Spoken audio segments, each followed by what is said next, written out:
A roundup of the latest news now. Here are our top stories.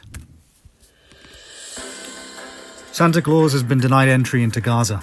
We'll be hearing from the man himself and the Israeli army. A row between the UK and Greece over the Elgin marbles escalates. We'll have a special report. Ultramarathon runner Joazia Zakazevsky is banned for 12 months by UK Athletics for using a car during a race. And Birmingham dub poet Benjamin Zephaniah dies at 67. We'll be playing a recital of one of his poems in tribute. More on those top stories to come. First to Gaza, where the Israeli army has declined Santa Claus's application for an entry permit into Gaza. We were given exclusive access to a secret recording of the conversation between Mr. Claus and an Israeli border guard at the Gaza border crossing. What is the purpose of your visit? Why, to deliver gifts to children for Christmas, of course. Yes, but Christmas is tomorrow, not today. Look. Last year I had trouble enough finding the children of Gaza because it's so densely populated. This year it's going to be even harder to find them, not least because you've gone and killed over 8,000 of them in your recent bombings. I need time to deliver to them and make it to the rest of the world's children on time. You cannot enter. Take your passport and leave. But this is preposterous. Why? Because you are denying Israel's right to exist. I'm not doing anything of the sort. If you don't let me in, I'll just have to fly in with my reindeer and sleigh. If you do that, you will be shot down by our Iron Dome technology. To the UK now, and British Prime Minister Rishi Sunak cancelled a meeting with his Greek counterpart Kyriakos Mitsotakis at the end of last month, after the Greek PM made a public statement seeking the return of the Elgin marbles to Greece. With me to discuss the move is political analyst Nikos Givitbakis. Nikos, what do you make of the meeting cancellation?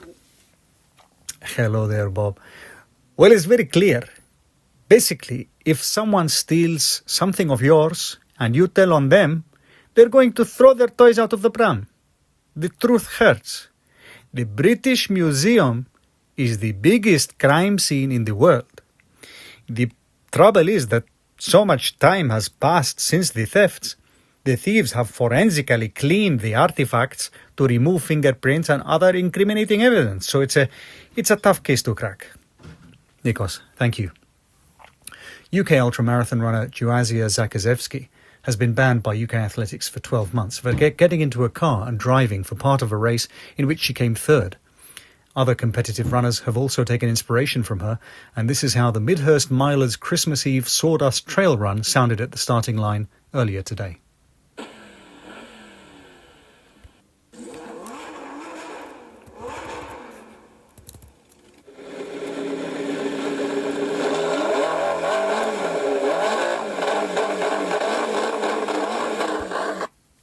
And finally, British dub poet Benjamin Zephaniah has died at the age of 65.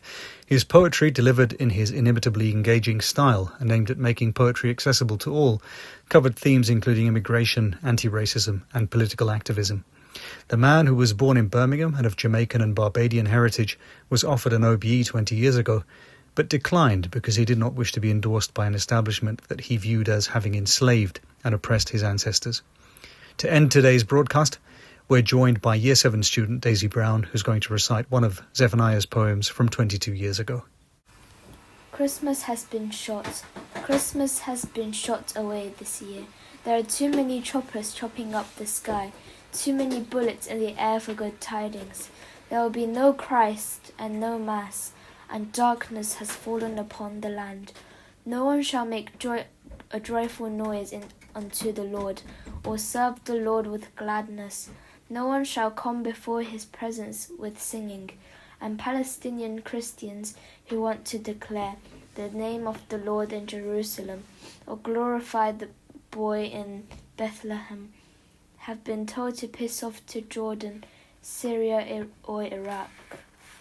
All the saints have been told to wait for the resumption of peace talks, and the angels of the Lord has been told to wait until the Americans are ready, because Zion means something else now, and yes, it has written the truth shall flow from the mouths of babe and suckling, but babes and suckling beware. The soldiers have orders to kill. and the spirit of King Herod is alive. They're not doing Christmas this year. It has been shot away and away. Christ is no Messiah, said the soldier. This is our promised land. All we see over Bethlehem this year is a spineless skeleton of a Christmas that has been occupied, strangled, and driven to tears, crying tears, gas, and burning. It is a Christmas that has no songs or sermons, except the song of the bomber, as loud as dying, as quiet as death. Welcome to the birthplace of His Holiness. Welcome to the humiliation of the natives. Here even flowers are shot down. If they fly the local flag, you will not hear the bells of Christmas, and you will not hear the women sing. And let me tell you something else, said the soldier. No virgin gave birth here. We wouldn't allow it. Sorry, Gentiles. It looks like it's gonna be a cold Christmas. Ain't no spirit of the Lord moving over the manger. Just a nuclear power, flying in from Tel Aviv via Washington, D.C. The power of the Almighty has come for sure, to suck Christmas dry and to blow Christmas away. There will be no mercy and no rejoicing and no worshipping of any little black Palestinian boy, and no crosses, and no 3 wise women or men, and no Arab shepherds, because Christmas has been done in. Christmas is coughing and choking. Christmas has been hit by bullets from the west. So if you want to do Christmas this year, take a Bible, sit indoors, and do your own thing. Just don't do it in Bethlehem.